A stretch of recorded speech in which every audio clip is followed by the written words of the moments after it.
Hey, hi, hello, greetings. Vocab section, you know what to do. You are going to want 6 terms now. Take a second, add 6 rows, and then meet me back.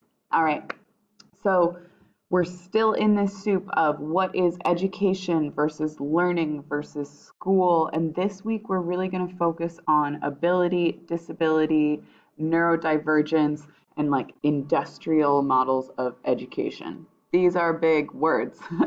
So we're going to jump in first with this concept of disability.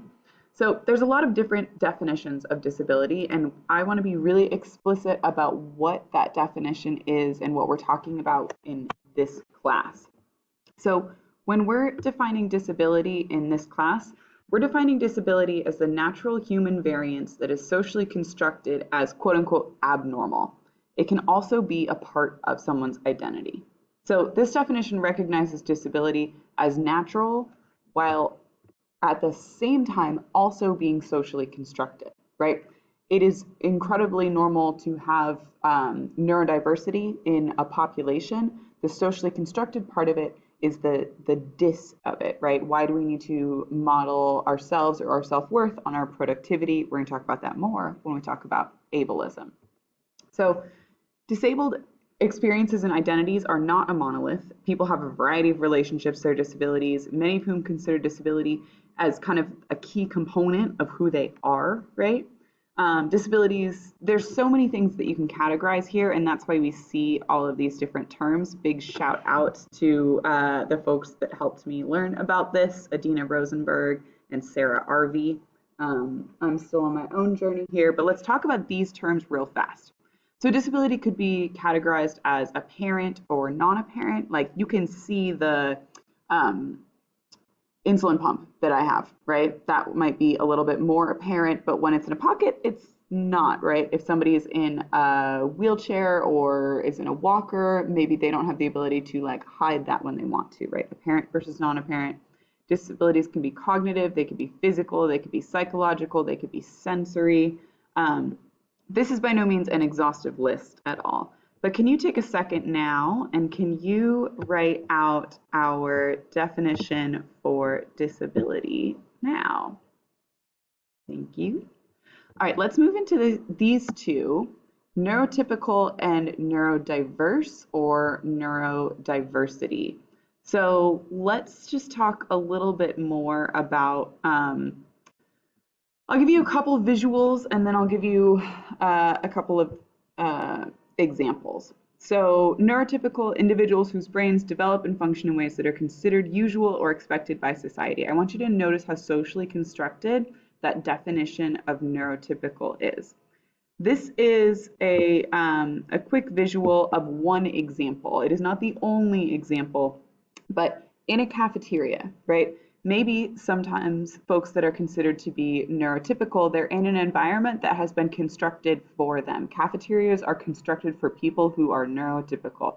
If you have hyperarousal or hypersensitivity, you might be experiencing lights feeling too bright, sounds feeling too loud, that cacophony of sound, there's too many smells, right? I can't feel my body in space. Or the opposite, being hypoaroused or hyposensitive, where you're kind of like a little disassociated. Don't notice the bell ring, don't hear my name, don't feel what I'm doing, don't realize that I'm full. It's kind of separated from your body in that way in this environment. So here we've got somebody who would be neurotypical, who's not bothered by sights, sounds, tastes, body awareness, or social demands in a cafeteria, which is an environment that is entirely created for neurotypical people. All right. Let's talk about neurodiverse. Again, this is also like a huge range of folks, and this is one simple visual with a few different examples, but neurodiversity might include ADHD, folks that are super creative, can do that hyper focus, have that energy and passion, right? It might include folks that have dyslexia or dyscalculia. If you have an IEP or 504, you might know more about this than the people that are sitting next to you, right? It can include folks that are autistic. It can include folks that have acquired neurodiversity through the process of maybe some trauma or some adaptive survival behaviors. It could also be mental health.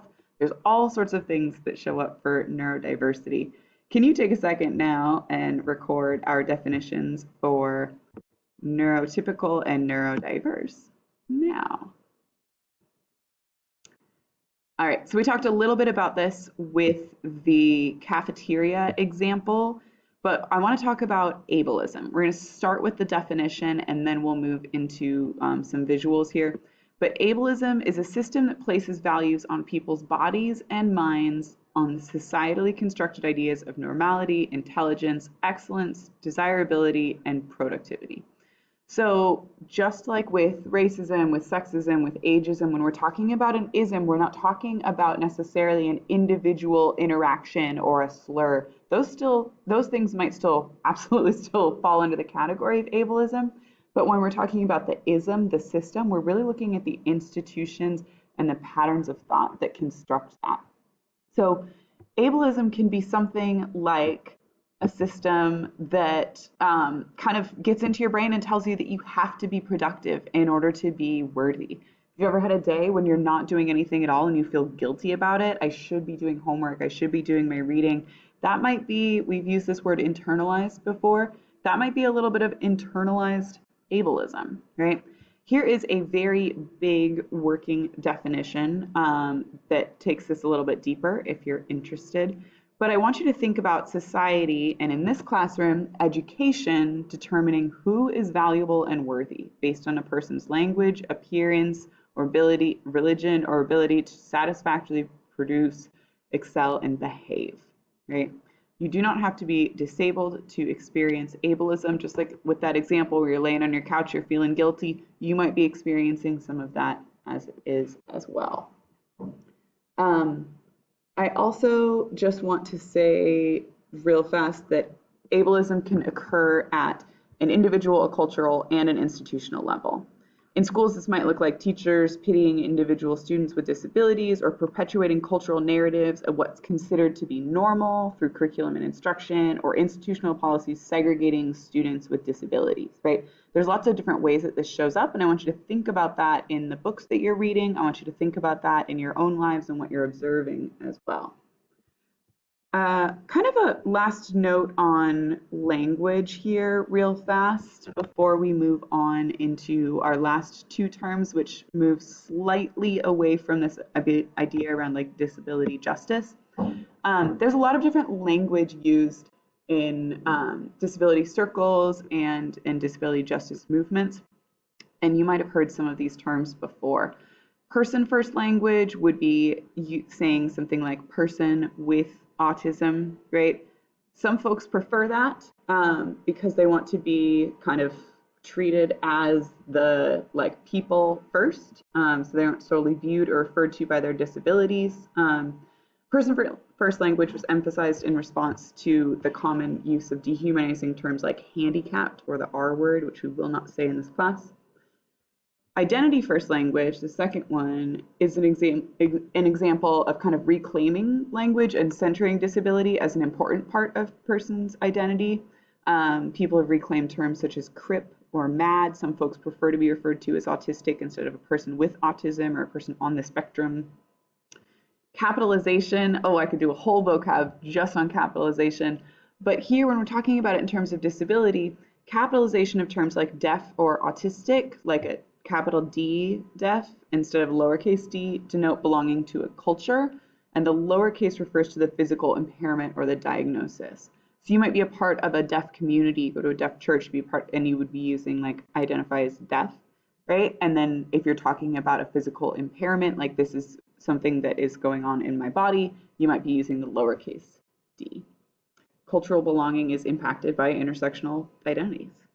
There's a lot, I know.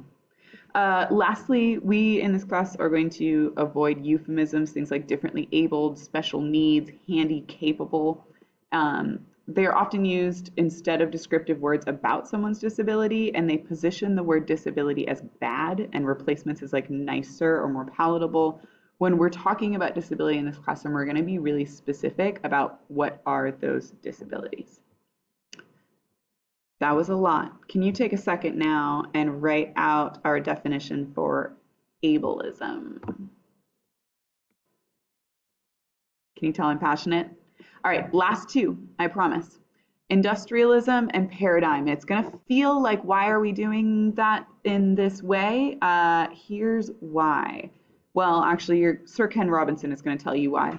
But industrialism is going to be a social or an economic system built on manufacturing industries. So I want you to take a look at this picture real fast. Okay?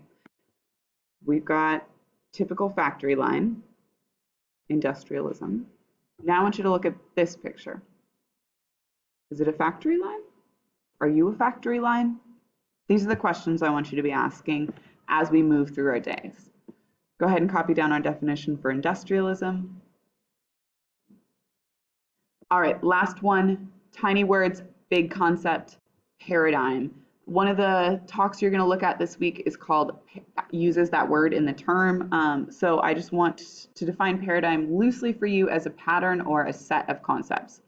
So this might be the paradigm understanding of what education is. It involves stories, personal experiences, rituals and routines like bells, control systems like referrals. It's all of the soup that goes into our concept of what we think of as school, for example. So the paradigm is what's in the middle. It's like, what is this pattern or set of concepts? This was a long one. Thank you for hanging in with me. I'll see you later.